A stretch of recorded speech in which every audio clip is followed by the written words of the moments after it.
It's really a very cool thing. And I don't know about you, sometimes there's places you give your money, and you have to. It's where God leads you. You give your money, and then by faith, you trust that it went somewhere.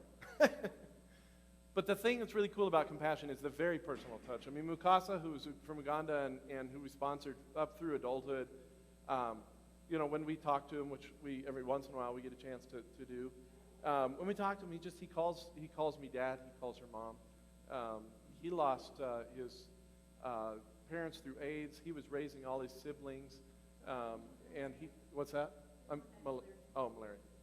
And he just, but he has this very personal relationship with us, and you get to hear him say thank you. And it's not about that, but it's very real, and so it's very cool. I want to share with you the long day of Jesus. All right, and I'm just going to kind of walk through this, and I just want you to think about this story. I'm just going to share you this story a little bit. It'll do this pretty quickly, but I just want you to think about this. I want you to remember this about Jesus. Okay, we all know Jesus was God, right? That's super important, right? But for some reason, it was also super important that he be human, wasn't it? I mean, he chose to do it this way. He had to die as a human. And it's interesting to think about that fact that he lived through life. I mean, think of him as a child. Did he ever stub his toe? Did he ever scrape his knees? He must have, because you don't get away from that stuff. And now as a man in ministry, all right, as a man in ministry, I think we see the human need for rest. And this long day, and actually I'm going to tell you 2 days, the second one's really long, and his inability to get the rest he wants, and how he responds at the neediness that just keeps overwhelming. And I just want you to see it, not because I want you to feel guilty, all right? Not because I want you to say, oh, wow, I take too much time for myself. I'm not as good as Jesus. Let's just take it as a truth that you're not as good as Jesus. But I want you to see again the heart of God in this. Because sometimes we feel like God's tired of hearing from us, don't we? Oh, I blew it again. He doesn't want to hear me apologize again. He doesn't want to hear me try again. I want you to see the heart of Jesus here. This is what I want you to see. They went to Capernaum, and when the Sabbath came, Jesus went into the synagogue and began to teach. And the people were amazed at his teaching, because he taught them as one who had authority, not as the teachers of the law. Just then a man in their synagogue who was possessed by an evil spirit cried out, "What do you want with us, Jesus of Nazareth? Have you come to destroy us? I know who you are, the Holy One of God." Total contradiction, but what else would you expect a demon to say?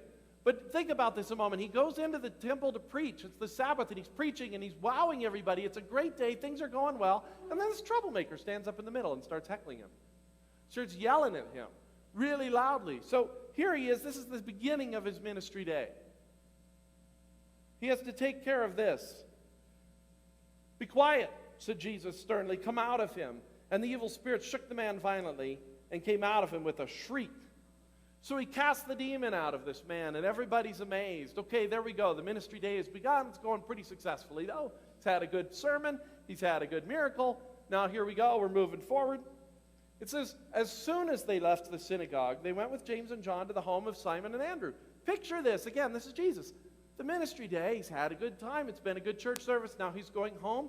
He's going with his friends, with those he loves. He's going there to rest. He's going there to enjoy lunch after church. Here you are. You're ready to go home. And what happens? It says Simon's mother-in-law was in bed with a fever, and they told Jesus about her. Of course they did. What do you need? You need help? Who do you go to? You go to Jesus. I'm just trying to eat my lunch. They told Jesus about her, so he went up, took her hand, and helped her up. The fever left her, and she began to wait on them. Okay, so he's going to get some lunch now. That's the good part of the story. So there he is, and so she's happy, he's happy. It's still a good day. Things are going well. That evening after sunset, the people brought to Jesus all the sick and demon-possessed. It's easy to read over that, but just stop for a moment and think about how big that word "all" is. I've had days where I feel like all the unhappy people called me on the same day, but it was never true. For Jesus, they bring him all the sick and demon-possessed, all the hardest cases. Here they come. And this is evening. He's supposed to be winding down. The whole town gathered at the door. The whole town. gathered at the door, and Jesus healed many who had various diseases. He also drove out many demons, but he would not let the demons speak because they knew who he was. Okay, so this day actually keeps going. We assume he gets some sleep here, but when does he get up? Very early in the morning. Why do you suppose he gets up very early in the morning? Yes, it's the only time he gets any peace and quiet. I'm totally serious about this. Don't you think if he gets up any later, the town is still gathered at the door? People are still trying to get hold of him? So he gets up very early in the morning while it was still dark. Jesus got up, left the house, and went off to a solitary place where he prayed. He goes off to be by himself, and what happens? Simon and his companions went to look for him. Where did you go, Jesus? We need you. And when they found him, they exclaimed, what? Everyone is looking for you. He got up very early in the morning, and they came to find him. I love this. Jesus replied, let us go somewhere else. Do you see it?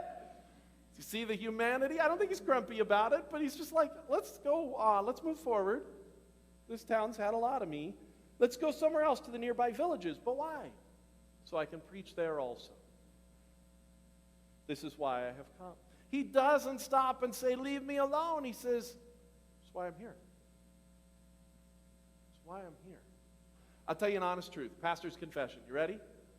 Bugs me when people say to me, I was going to call you, but you're so busy. You know what? I'm not arguing that I'm not busy. But you know what I'm busy doing? Answering calls from people who called me who didn't think I was too busy. Seriously.